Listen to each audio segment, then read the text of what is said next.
What's up, y'all? It's me, your boy.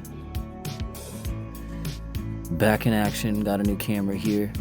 By the title of the video, you probably already know what it is. Lumix S5 2X.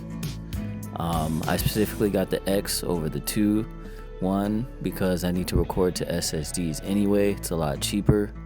And there's a lot of anamorphic settings, and I like the blackout look. But honestly, it's because I like the SSD. More than anything, I wasn't about to give that up to go with the S5 II. So that's what I've got here. I've got a Suri Nightwalker lens on here. Not the sharpest lens.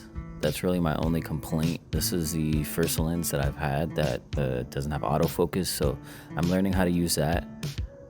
It's not easy at all. I gotta give props to those who are using manual lenses with no DJI autofocus, no focus puller.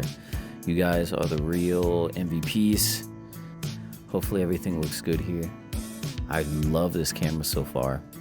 I will say I was looking at getting the Fujifilm X-H2 or the X-H2S. One, because I already have an X-T3 that I use for photos for my clients, and I needed a more video-centric camera. And of course, when you already have one ecosystem, you're like, hey, might as well get another Fuji, stay in that ecosystem, have a great lens. I think I have the 18-55. It's brilliant, sharp. But as I was looking, I did a whole bunch of research, wrote down the specs of every camera that I was looking into. I had the Sony A7 IV. I think I had the Canon R5C and the X-H2, X-H2S. And if I wanted to spend a little bit more money, I was looking at the A7S III or A7R5. A7R5 was my number one. I was like, yo, this would be perfect for photography and the amount of video that I do. As far as video, like, I really don't need 120 frames per second, super fast, like any of that extra stuff, because you're splitting hairs at that point. And in my opinion, if you don't need to have every single thing to have a perfect feature on a video camera for it to be a video camera. I've done a lot of work and gotten a lot of great shots with my X-T3, which isn't even a video camera.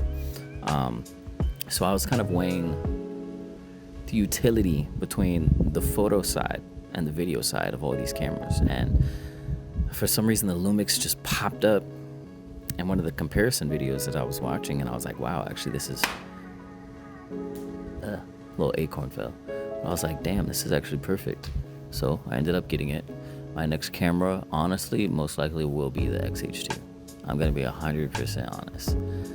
I really love the X-H2. My next camera will probably be the X-H2, then the X-T5, and then I'm gonna get a red camera as far as video.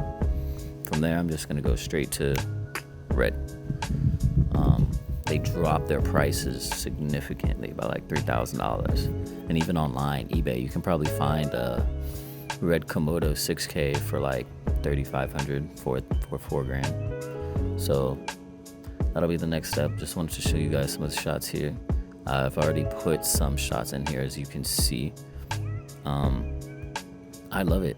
Like I said, if I can get the focus right, it looks nice.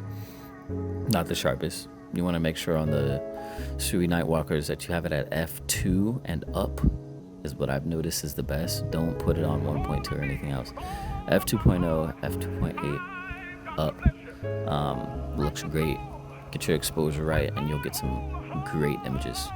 All right, some quick features about the Lumix S5 2X. It shoots in practically 6K, 30 frames a second, 422 HQ ProRes, which is what you're seeing me with now. Oh, these acorns. I always shoot in ProRes. I will shoot nothing else. I swear by ProRes. It is the best codec that I have ever color graded and used and worked with on my computer, which is a MacBook. But I love the ProRes codec.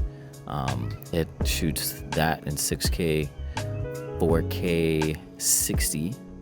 The 4K 60 has a heavier crop than this 6K, but it's definitely usable. Just use the wider lens.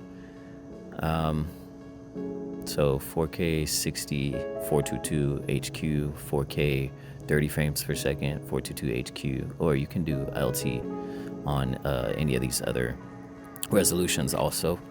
And it shoots open gate, which I believe is 3.3K. It actually looks amazing. It's very artistic, especially with the Suri Nightwalker lens. I love the open gate on it. I just need to figure out a situation where I'd actually use it, where it makes sense. Maybe a short film or something, or a music video. But open gate, that's great for anamorphic. If you're gonna shoot anamorphic, which is one reason why I also got this, the baked in anamorphic D-squeeze, and the anamorphic lenses that I am going to get but can't afford at the moment. So if you want to help a brother out, see some anamorphic footage, like and subscribe. But yeah, with the extensive range of resolutions that I can shoot in and file codecs, I also shoot in the log setting for Panasonic, which is perfect. I love it. I love the camera so far. Again, my only complaint is the lens, which isn't even the camera's fault. I just want an autofocus lens. I miss it. I miss my autofocus. But S5 it's got great dials on the top where you can program the settings that you like to each one. I love those dials. I don't know what the left dial does. I haven't even used it yet, so sorry, can't tell you about it. It's got 2 record buttons I find useful, and there's like a little scroll wheel that you can see up top that I use to change my exposure. There's a lot of things. I don't really ever go in the menu once I program my settings in. I did that the first day I got it. I haven't been in the menu since. I just kind of tweak the small things that I need to with that dial. So yeah, love it. Again, probably will still get the XH. I 100% will still get the XH2 and the XT5. I love Fuji. Honestly, I love their cameras. Are just, you want to play with it. I don't know, there's some magic. There's some Fuji magic they got going on there that they make you want to use their cameras. So stay tuned. You'll see some footage from that, and hopefully, I'm a cinematographer, DP of sorts. So you'll see some short films come out by me with this camera, and kind of give you a look into what you can do with this camera. Most people, even with an iPhone, you can make an amazing cinematic sequence, even a short film, if you had the lighting and the budget for everything else. So I say nowadays, camera doesn't matter. It's really up to the user's experience and how using the camera speeds up your workflow. Other than that, choose whichever camera you like, honestly. I chose the S5 Hopefully y'all like the footage. Hopefully I informed you on a little bit of the S5 I will compare it to my X-T3 once I get near it. It's in a different state right now. But stay tuned for that. Like, subscribe, and you'll be seeing more from me later. Dirk out.